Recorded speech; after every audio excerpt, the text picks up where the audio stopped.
First thing, before we start video 5, you must make sure that your calculator is in degree mode.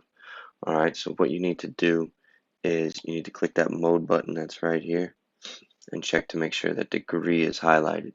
Degree is not highlighted, scroll down, scroll over to degree, and click enter.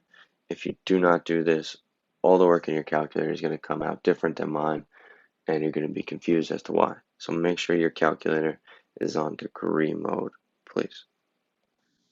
Alright, here we are for video 5, which is using trigonometry to find the value of missing sides. So we're finally going to take what you learned in video 4 with sine, cosine, and tangent and our SOHCAHTOA and put it to use in some equations and actually solve for some things. So by the end of this video, we should be able to set up an equation using sine, cosine, and tangent, which you kind of should already know how to do.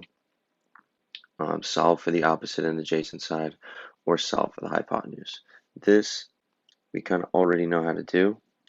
This is our SOHCAHTOA from video 4. The only difference is we're going to have to decide which one we want to use based off of what information that they give us. So let's jump right into an example here. And the first one says set up an equation and solve for the length of x. Now, when I start with a question like this, I'm only allowed to use SOHCAHTOA in right triangles, so I do need to verify that I have a right angle here. That's going to tell me that I'm allowed to use my SOHCAHTOA. Alright, now I'm only going to pick one of these three. I'm not going to use all three like we did in video 4 where we were practicing. Now we really only have to pick one, whichever one that we're going to use.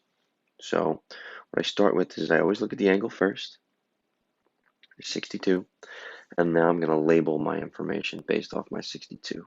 I know that this is my hypotenuse, this is my opposite, this is my adjacent. Now what you'll notice is there is no hypotenuse. There's no number here, there's no variable here, it's not asking us for this, so we're not going to use that. So what function uses O and A? We're going to use our tangent function. So we're going to write the equation the same way we did in video 4, but it's going to have a variable and a number this time. So we have the tangent of 62 degrees equals x over 4. Now, I want an actual value for x, so I need to solve this equation. There's only two ways that you're going to see it in this video, and this is going to be our first case, or the first way that you're going to see this, is the variable is on top. The variable is on top, we are going to multiply in our calculator, right? So it's kind of like cross multiplying. So 4 times the tangent of 62 will equal x, all right? Now, the tangent of 62 is just a number. Okay, so this is just a really long decimal right here. So what you need to do is go to your calculator. I'm going to use the calculator that I have on my iPad. And we're going to type in 4 times the tangent of 62. Now you see my tangents here. Okay, yours is up in the middle of your calculator above the numbers. Just hit enter. I get 7.522. For the purpose of this video, we're going to round everything to nearest tenth. So the tenth is the 5, and the 2 will tell us what to do with the 5. So 2 tells us to leave the 5 alone. So my answer here would be 7.5 equals x. And that's it for solving for x. If I wanted to, I could solve for the hypotenuse. I could do Pythagorean theorem, or I could do another trigonometry equation. But that's the idea. That's how we solve using trig equations. All right, second example. Also solve for x. So again, I know I'm using trig because I have a right triangle. Okay, we're going to use angle 21 as our point of view, or our reference.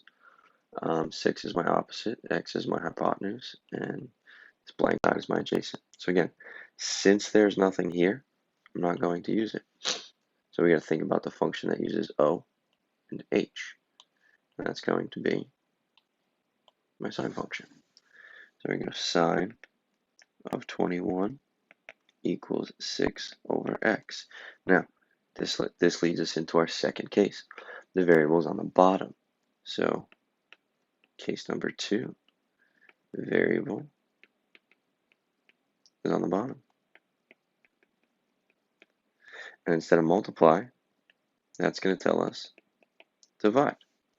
So we're going to do 6 divided by sine of 21 in our calculator. That's going to find us x. So come to our calculator.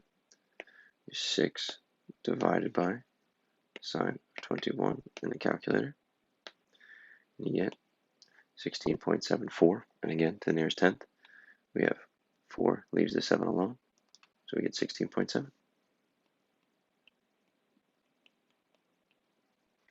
And that's as far as you'll need to go for this question. Again, if I wanted to, I could plug back in and solve for the adjacent, but it's not really asking for that, just asking for x.